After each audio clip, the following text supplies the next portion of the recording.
is going to be a reason to stick around for the live betting advice on Duke's Mayo Bowl once this thing gets started. Taking us into Friday, New Year's Eve, another early start, 11 a.m. Eastern time in Jacksonville, Wake Forest, and Rutgers. Rutgers, of course, answered the call. They were smart this year or over the last 3 years or whatever the rolling formula is that gets your APR score together. The highest APR score of all bowl of 5 and 7 teams. Rutgers answered the call to replace Texas A&M in this game. Wake Forest favored by 16, over under of 62. What are we going to do in the Gator Bowl? First of all, is APR actually tied to grades, or is it just you didn't fail? No, it's just progressing.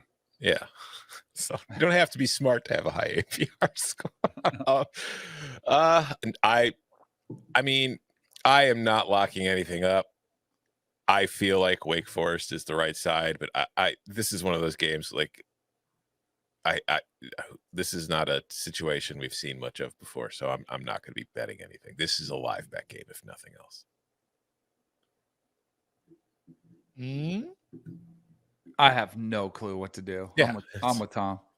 Yeah, I like my money too much to be bet on this. I mean, Wake should blow them out in theory, because Rutgers is not a very good team, but Rutgers is very good at dragging you down into the mud with it. So it's like, I don't know. I have no idea. And I have no idea like who's even really available for Rutgers, who's like, because it's the weird thing about all these games being canceled and then schools being contacted about like filling in and whether or not they were interested. It's like, I feel like a lot of the coaches were out in front like, hell yeah, we want to play. Meanwhile, a lot of the players were at home like, huh?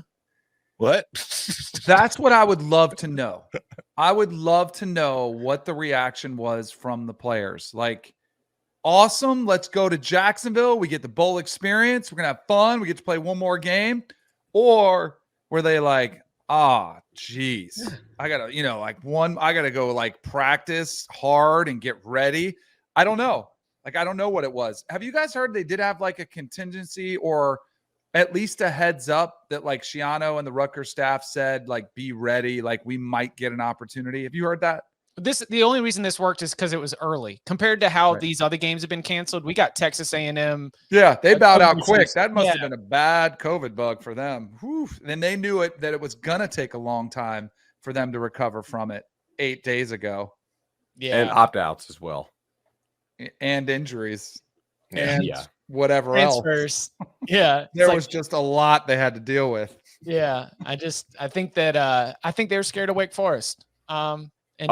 Inside info from Lance Glynn, who is our one of our podcast producers for the 24/7 Sports Network, including the recruiting podcast, which you guys need to go listen to. He went to Rutgers and is still tight with a lot of folks there, and he said they're very pumped to play the game. Cool. I'm glad they're excited. For Wake Forest, this motivation is to 11 wins has only been hit once in program history, and it was in the 2006 ACC championship season. They're obviously very frustrated with the way that the ACC championship game went with all those interceptions and the game kind of getting away from them really quickly.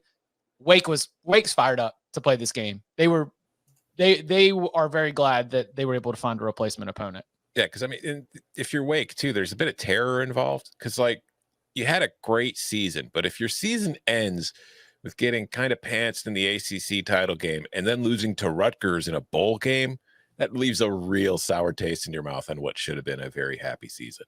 Give me Wake. Block it up. Hey, somebody has to have some balls on here. Somebody called out our manhood. Rutgers got beat 40-16 from Maryland.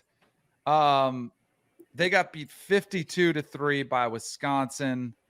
I think Wake has got to tear them up. They got to get after it. I think they will. I'd lean towards Danny there, to be honest. Now, the only issue is Roberson's out, the receiver for Wake. Now, they do still have a couple. But that's because of injury. Wake's got no opt-outs. There's 2 players that are unavailable, but both of them are for injury reasons. Well, I thought Roberson was opting out to prepare for the draft.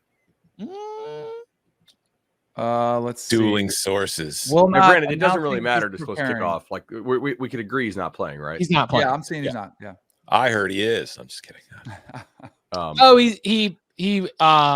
He's doing minor surgery, doing cleanup stuff. So he's opting out. Both. He's Yeah, he probably opting could have into waited. surgery. Yeah. Okay, the one reason why I do think Wake makes sense to play here is that Wake's very explosive passing the football. Rutgers is 129th in passing explosiveness allowed. So probably bombs away. Would you on all of these? Because I was just looking at it, I was like, hey, do I just back myself up here and load up on Wake? Wouldn't you wait on all of these till game time just to make sure there's no COVID last minute, UCLA type deal where UCLA backed out, but there could be a significant issue? I don't know. Like I would say that's probably the smart thing to do on most of these games.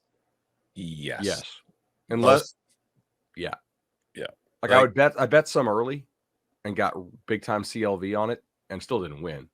I think I'm like 2-9 this bowl season, but I don't really think that, I think you're kind of in a dead zone right now, unless you think you're ahead of the news, which if you are, congrats, drop it in the chat.